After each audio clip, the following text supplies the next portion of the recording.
สวัสดีทุกคนมื้อนี้เอาสูตรวิธีเฮ็ดข้าวต้มผัดใส่กล้วยแซ่บๆมาฝากมาตอนทุกคนเด้อมื้อนี้จะใส่ข้าวเหนียวอยู่1กิโลเนาะข้อยก็จะเอามาล้างดีๆล้างจัก2-3น้ำจนกว่าน้ำมันสิใสเนาะหลังจากนั้นก็มาไว้ประมาณ2ชั่วโมง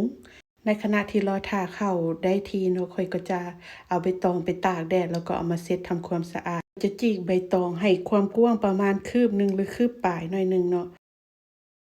แล้วข้อยก็จะเอาข้าวนี้มาใส่ซ้ำที่เป็นรูแบบนี้เนาะเสด็จน้ำปะไว้ หลังจากนั้นก็มาเกี่ยมพัดเข้ากันเลย เทกะทิมะพร้าว500 ml ลงในหม้อใส่เกลือลงไปครึ่งบวงกาแฟน้ำตาล250 กรัม ถ้าแม่นไผมักหวานกว่านี้สามารถใส่เพิ่มได้เด้อ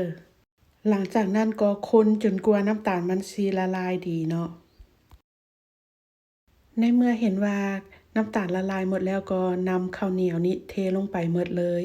หลังจากนั้นก็พาดไปเนาะใส่ไฟกลาง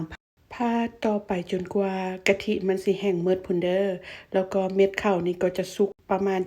70-80%แล้วเนาะเม็ดข้าวก็จะเหนียวๆแล้วก็จะเป็นเม็ดใสๆขึ้นแบบนี้ ถือว่าได้ที่แล้ว หลังจากนั้นก็มาเกี่ยมมะกล้วย อันนี้จะเป็นมะกล้วยน้ำธรรมดาเนาะ ถ้ามันเป็นหน่วยน้อยก็ให้ผ่าครึ่งเลย ถ้ามันหน่วยใหญ่ก็ให้ผ่า4เด้อ หลังจากนั้นก็มาเกี่ยมห่อเนาะ จะใส่ใบตองห่อ2ชั้น คือทาง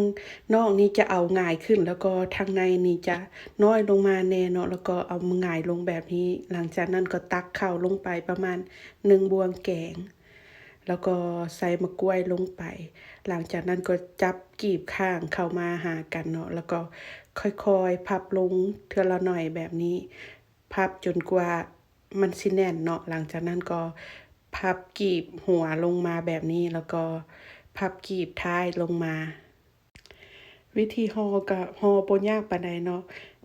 มีแต่ค่อยๆเรียนไปเนาะ ถ้าไผบ่เคยเฮ็ดหั้นนะ หลังจากนั้นก็นึ่งประมาณ30นาที หลังจาก30นาทีผ่านไปก็ยกลงออกจากเตา หลังจากนั้นก็พักให้ข้าวต้มเย็นดี อยากให้ทุกคนได้กินตอนนี้กลิ่นหอมมะกล้วยนะหอมคักเรือนเลย ลองเอาสูตรนี้ไปเฮ็ดกินเบิ่งเด้อทุกคน